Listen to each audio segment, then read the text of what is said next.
Welcome to Midlife Women Entrepreneurs. I'm your host, Lynette Turner. If you've ever thought, I'll look into funding when I really need it, you're not alone. By waiting until you're in a cash crunch usually means fewer options, more stress, and rushed decisions. Today, we are talking about how to get capital ready early in your business, what funders are really looking for, and how to think clearly about when you need funding, what to use it for, and what not to use it for. My guest, Corinne Goebel, CEO of the Association of Women's Business Centers, is here, and she is going to break this all down in a way that feels simple and doable. Corinne, welcome to the show. I am going to hand the floor over to you. Give yourself a quick introduction, and then we'll take it from there. Oh, thank you. It's so great to be here with you, Lynette. And I will share just a little bit about why do I know anything about capital and much less from the business owner lens. Well, I grew up in a woman-owned business. Literally, my mom birthed a trucking company the same year she birthed me. And so I grew up with the phones of this trucking company ringing at all nights of the hour and my mom saying yes to move shipments. She had no idea how she was going to do it. It was like, say yes and figure out how to do it later. And when I was, I guess, about 8 years old, might have been 9 years old, she came about with this new technology opportunity in her trucking company to be able to communicate with these trucks all over the country through radio. But it necessitated she install an expensive radio tower on her property, and it was going to cost six figures. Now she needed capital like she'd never needed before. And thank goodness the rules had changed. Only recently, prior to that, had the rules changed with banking where she no longer needed the cosigner, a male on her commercial loan. But the culture of needing the male cosigner was very much there. And so she enlisted the team around her to help her go secure the capital she needed. She installed that radio tower. And it enabled her to grow her business because she was now on the cutting edge of technology with these radios all across the region. And so, I watched how a woman can survive, how a woman can thrive and go, really bring wealth creation through a business and raise a family at the same time. And so I came to the Association of Women's Business Centers in 2019 with that experience under my belt, also with time in the credit union industry, and then also working for a large international company, as well as having my own business. And so when I came to the Association of Women's Business Centers, I really came with all the tools to help this network of 140 nonprofit organizations all around the country be best positioned to help women start and grow their businesses on their time and using someone else's dime. I think that's the idea is we want to try to grow with other people's money. And so I'm excited to have the conversation with you today.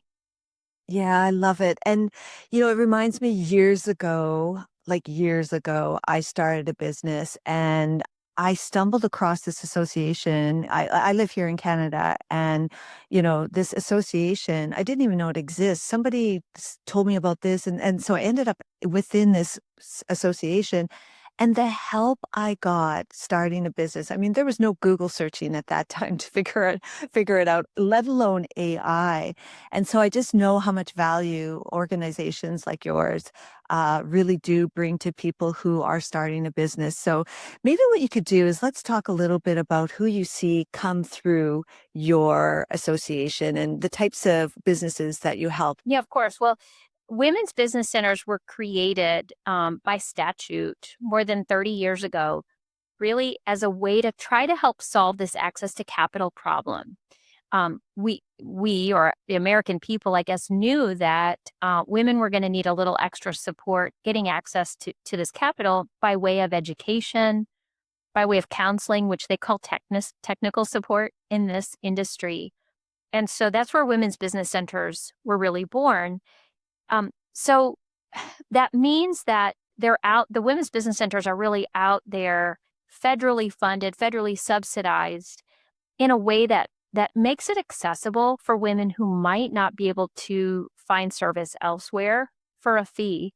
Um, we at the Association of Women's Business Centers also have a business facing brand that really is just a way for us to attract and find women business owners all over the world at hope2women.org. It's the number 2, hope2women.org. And we see through, whether it's through the network of our brick and mortar or through our hope2women.org platform, we see all types, women owned, not women owned.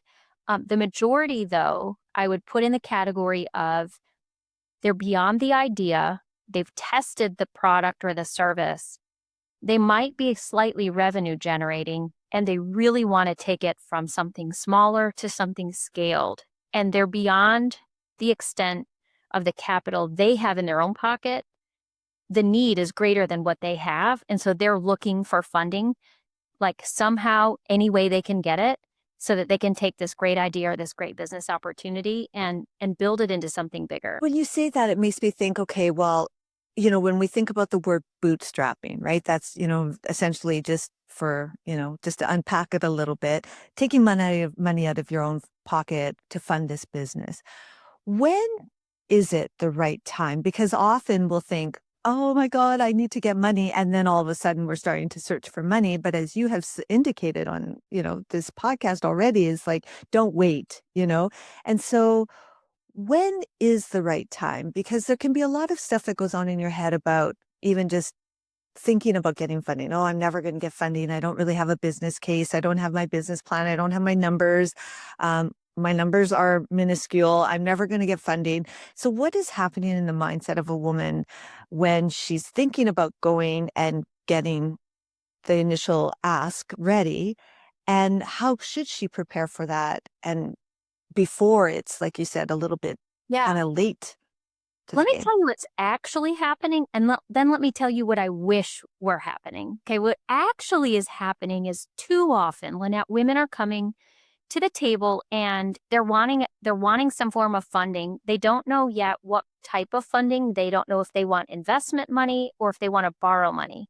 A lot of times they think they want investment. It sounds sexier. It doesn't sound like they have to pay it back when in fact they do. And often the returns are greater and they lose control of their business and they haven't calculated all of that. So they've not thought about what type of capital or that they would need it until they come to us needing it already. Like that's 9 times out of 10, that's what we see. They've already spent through their bootstrap money, they've spent through their savings. Maybe they've already cashed in their retirement money and they've burned through that. They thought they were taking care of themselves and their business by using their own capital, only to find out now they need it. Now they come looking for it. And frankly, it's too late if you already need it. I mean, I kind of think about it like this: waiting until waiting until the storm hits to buy insurance, it's too late. You needed to do this before.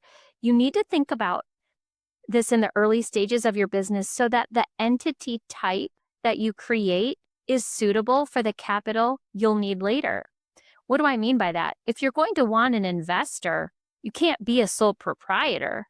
You're going to have to set up a different type of legal entity. So, really thinking about capital in the early idea stage, what if you needed capital? What would it look like? And trying to forecast. And that's just so hard. But you don't have to do it alone, right? You can get best practices out there. We're going to talk about technology tools, I know, a little bit later today, but there are resources out there. Just because you can't figure it out in your own mind what the options are doesn't mean you shouldn't have them on the table, because that's really where women get so left behind. They don't want to think about the numbers, or they don't think they can, or they don't think it's worth their time, when really it's going to mean everything for you and make success so much easier, because waiting until you need it, it's just going to be too late. Yeah, I like that. I love that idea too of thinking of it a little bit differently. Do you want to have an investor? Do you want to have a partial owner? Those are all different, obviously, ways of thinking it. I think about Shark Tank or whatever, where you're giving away the money. And actually, it makes me think too, like, what am I really, what is my decision in terms of the type of capital that I want to have in my business based on the need? So do you look at it that from that perspective? So I need assistant help or I need product development help. When is it, is there types of ways of thinking about your funding when it comes to the need for the funding? It's not only that, what you've already mentioned is so important. What type of capital do I need? Plus, what might I need it packaged with, like that additional expertise? But also, what's it gonna cost me? What's it gonna cost in terms of, like, the dollars and cents? And then what might it cost in terms of the stuff I might not want to give up, like decision making or control?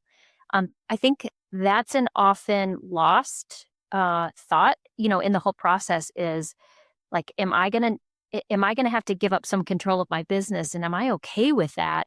And then am I okay with paying back much greater returns? So, when we look at loan rates versus investment payback, there can be a pretty significant gap there. And so, yeah, watch an episode of Shark Tank, I think, is a really great idea because the other thing you see is when the business owner is desperate, they're apt to latch on to the opportunity that might not be a best fit for them or might cost them more because they just like it, they'll pay any price to get access to that money. Whereas if they're earlier in the process, if they can be a little bit more proactive, they might not have that urgency and desperation, and they might be able to make a choice that feels more comfortable, that might be better for them and better for their business. Yeah, that's really good. I do think too, I love the philosophy of getting on top of it, getting ahead of it, maybe 8 to 12 months before you need it, because then you're not taking these desperate moves, I think, right? Like, have you tell me about like women who have come into your center and they're a little bit panicky. Like, "Oh, Well, for one thing, they're panicked because they look at the list of the requirements. Let's say we're talking about a loan, because if you can borrow money, you might be in a good position to also ask for investment. Some of the needs or the preparation can look the same. But for example, you have to have clean financials. And if you've not been really disciplined about keeping the commercial or the business finances separate from the personal finances, and I mean, that can be a little tricky when we're bootstrapping, we're using our own money to pay for supplies or business travel. It can easily get slippery or sloppy. But if you're going to go ask for financing and you've got to submit these financials to the bank, they need to be clean. And so now you're panicking because you've got to go look at the last, depending on what the business, request is or the loan request, you might have to go back 12 or 24 or 36 months and make sure that all those books are clean and you weren't really ready. You weren't planning on it, so you didn't maintain the books as clean as possible. And then on top of that, now you've got to do a forecast because the bank wants to know how are you going to use the money? And more importantly, how are you going to be able to pay it back? Now you've got to take and forecast. So that's additional work and time, in your spreadsheets after you've cleaned up the past. So yeah, it can be a little bit frantic. You're going to have to pull your tax returns and make sure all of this matches, with the things that you've claimed. If you've not claimed any income on your taxes for the business, then you're not going to be able to show that you had any income either, in the financial statements that you're obviously sharing with the bank. And so if it's important for you to demonstrate you can pay the money back, then maybe you were thinking about not showing a profit in the wrong way in the past. So it's like everything about how you're managing your business today is going to impact, that request that you might have for capital in the future. So you might feel like you avoided paying taxes because you didn't have a margin of income, but now you're not going to be able to show that you've got a healthy revenue, profitable business for those eyes that are looking at your books in a new light now. yeah, that's good." And so what happens when I come into the Women's Association and I say, "Hey, listen, I need some help." Like, why would I come to you um, for the help? What am I going to get? What's the sort of journey that you're going to take me on? Yeah, we really first just try to get to what is it that the business owner is really after. Like maybe, and sometimes we discover this person doesn't really want a profitable business. What they want is a really great social enterprise, and maybe we'll advise them that you're not really going for a for profit. You'd really be better served as a nonprofit, and we can advise them about, are they even in the right entity type to begin with? But we're looking at their goals and making sure that the the strategic plan and the operational plan align with what their true values are and what their vision is. So we'll conduct a 360 assessment, and we'll also evaluate, is the business on track with marketing, with their financials, with the operations? Is there a strategic plan? Are we tracking toward the strategic plan? And then, yeah, what are going to be the cash flow needs? What's going to be the 12 to 18 month capital requirement? And then setting up some milestones, kind of bite-sized action steps that the client can take to get ready to go apply for capital. So when the time comes, then we'll make introductions and hope that when the application for the capital, go is submitted, that it comes back with some kind of constructive feedback that at least gives the business owner the next step to take so that they can eventually get to success. I think it's a little bit naive to think that the first time you apply for that business loan, you're going to get it. Probably not. You're going to have to come back and refine some things, and you have to have thick skin because you might have to hear no a few times, and somebody might tell you you have an ugly baby, and you have to be okay with it. You just move on to the next banker or the next application process until you find someone who thinks your baby's cute. There you go. That's a good analogy. And and I have heard that before. I have had people on the podcast before where this one woman started I think a tequila business. She got 80 no's. And then finally on her, 89th, she ended up getting funding for it. So it was interesting. So yeah, so thick skin for sure. And I think an association like yours sort of lends to that. I don't know, like a bit of a mentorship to me, it sort of sounds like where, you kind of, you know, bounce ideas off of somebody, get some support that way a little bit. Yeah, so the great thing about women's business centers or hopetowomen.org is we help the clients get capital ready without pressure. We're not we don't necessarily benefit if the woman gets the loan or not. And so we just want to make Right. sure that we've got the resources and tools in their hands so that they're ready either to borrow or to pitch for that capital whenever they're ready. Okay. And so, and maybe we have talked a little bit about this, but I want to go back to it is when I am getting funding, what's the most sort of acceptable reasons for the funding? Well, it really just depends on the business. I like to think about it like this: like, if your funding showed up tomorrow, would you know exactly what to do with it? Would you already know if you already know how that you need to use it? There's this piece of equipment you need, or there's this person you absolutely have to hire. Then you just have to walk through how is that going to impact your operating costs? How is it going to make you more money so that you can pay that money back, whether it's an investor, or a loan, and just be able to show that on a 12-month plan. Most of the time, people know already what they're planning to use the money for, and they need it to overcome the next challenge.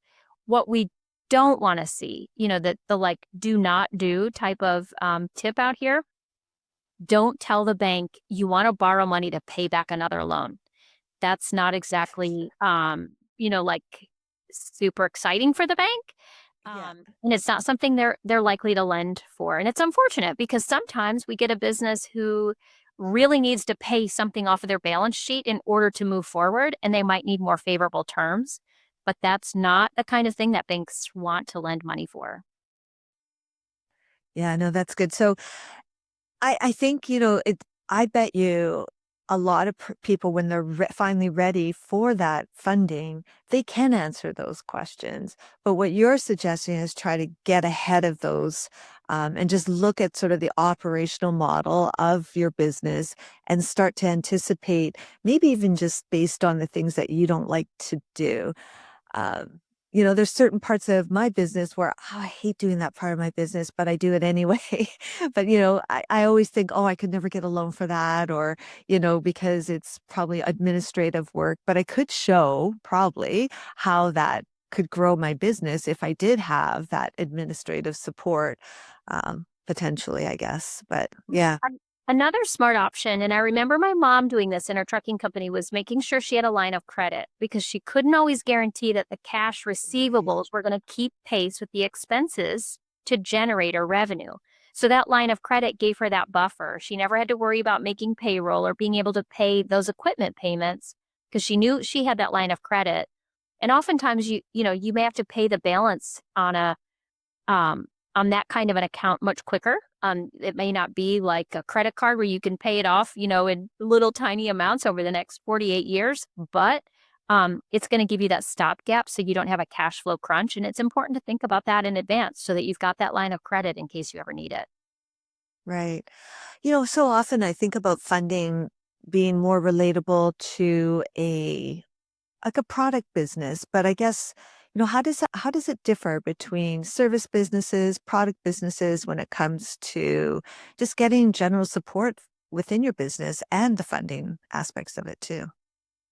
Yeah, I'll tell you a little bit of a trap I got into when I owned my own business. It was a service business. I was basically a consultant with a little bit of a PR and advertising agency. And what I found was when it was just me and I had no employees, I mean, on paper, I had a business, but I didn't really have a business. I had created myself a job. It wasn't until I started thinking about getting out of the operations and hiring staff so that I could multiply and scale that that became a service business for which capital now became necessary. I really didn't need capital when I was just creating myself a job, if that makes sense. Let's keep digging into that because that is super interesting. And even sometimes I think about it too, by hanging on to those operational things within your business, you are just still keeping it a job versus growing the business. But how do I take that step? How do I know it's that step to go to that next level and move out of I've created myself a job to really doing a full-fledged business? Like I've heard it said to me and I've heard it said to other people, like, you could have 5 businesses right now if you would have just hired the right people. But then that scares me too, because I think, "Oh, that's hard too." It's risky business to move from that solopreneur moment to the point where you're scaling. It requires either making commitments and selling more than you have the capacity to fulfill. And we see that on the manufacturing side. We see it on commodities all the time. We have a client who has outsold 80 80 days beyond their current inventory, and now they're looking for financing so they can scale their production. It's the same in a service industry. So like with my PR or advertising, I would have had to go make commitments and go sell my business beyond the capacity I had to produce it in order to afford to go kind of like bootstrap hire the staff.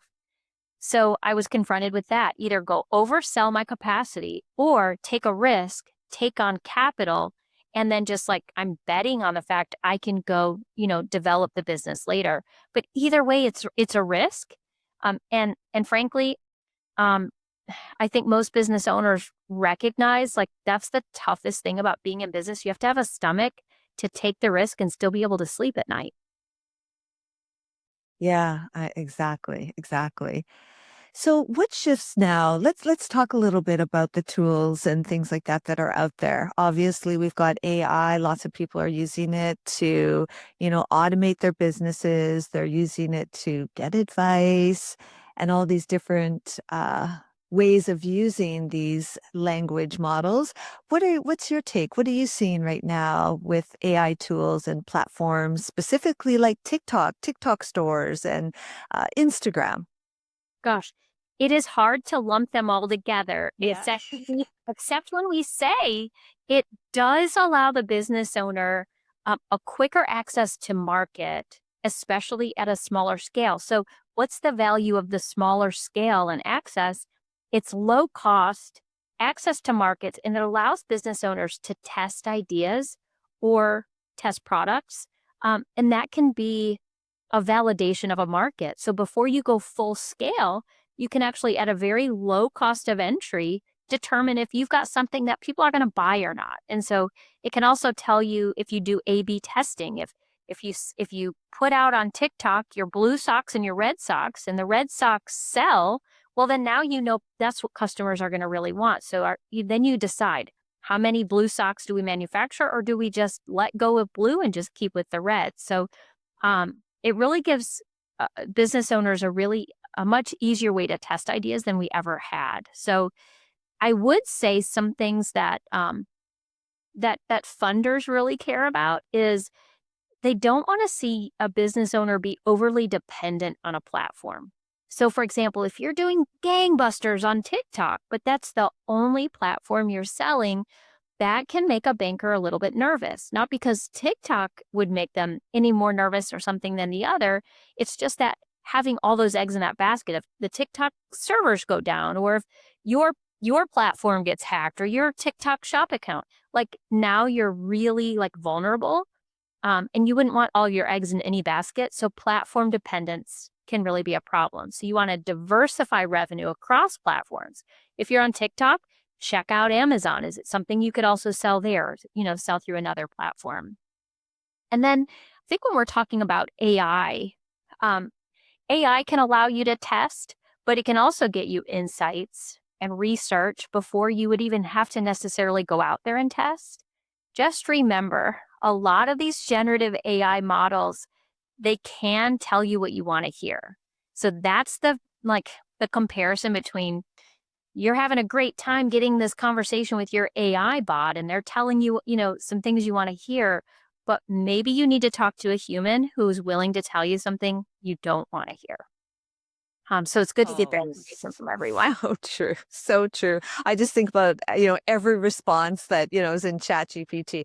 Love that, Lynette. That's great thinking. It's like, well, thank you, But yeah, no, I mean, you do need a truth teller for sure in your business. And I don't necessarily think you can tell it to tell you the truth, but sometimes it won't. So I guess, for me, when I think about, a woman listening to this podcast right now, she's a small business owner. She's thinking about growth. She's thinking, I do use AI a lot to get my advice, but maybe I am going to dip my toe into an association like yours. What would be the first step for her? Like if you were going to open the door and say, come on in, what would you say to her? Well, we've got a couple like low touch or even no touch options, but at hopetowomen.org, you can poke around and kick the tires. You can do a self assessment and just kind of look at the am I ready for capital question, and you don't no one has to see you do it. You can just kind of like check this out and do your own self assessment. Or if you're ready to talk to somebody, you can request assistance and it's totally free. We do ask for a little bit of information from you so we can get to know you. And it helps us track our results. Frankly, if we are not having an impact on the clients we're trying to help, we shouldn't be here anyway. So Right. we do grab a little bit of information about you and we want to know if we helped you. So we don't mean to be intrusive, but we just need to know what you need and a little bit about you so we can get the right resources to you. And then if you'd like it, we would also be happy to introduce you to a women's business center if helpful. But we have a lot of other resources out there as well, and everything's always custom. So you don't have to feel like you're going to be pushed into something that we don't like have one route and we send everybody through the same set of classes. Everything's very custom. Yeah, no, that's great. And I think too, sometimes you can feel like you're a little bit of an island, alone on this island, and it's lonely.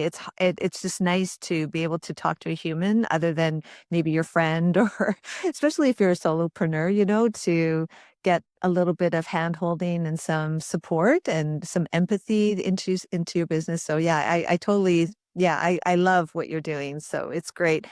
So we talked about a few things that a listener could take away from this episode. Maybe we want to just give a little bit of a recap. Yeah, sure. So I would go back, I think, to the one soundbite that I think I like, which is waiting until you need funding is like applying for insurance during the storm. Like if the storm is here, it's too late. So get ready, even if you don't know what you think you need it for or how you might need to use it. Let's we can work together. Being capital ready at the time when you need it means at that point, you'll be able to clearly explain why you need the money, how you'll use it, and how your business will grow as a result of it. So I'd go back to that 8 to 12 month rule, thinking 8 to 12 months out before you think you need the capital, even if you never end up taking it. Um, so that and then the technology, not being too technology dependent on one platform. And then I didn't say this before, but let's not be distracted by technology. Let's really just use it for efficiency and try to grow our business. And then remember that maybe a human will tell you something you never even knew that you needed to ask. Yeah, and that is a great way to end this because, yeah, you don't know what you don't know, and that's where I think that true human interaction helps.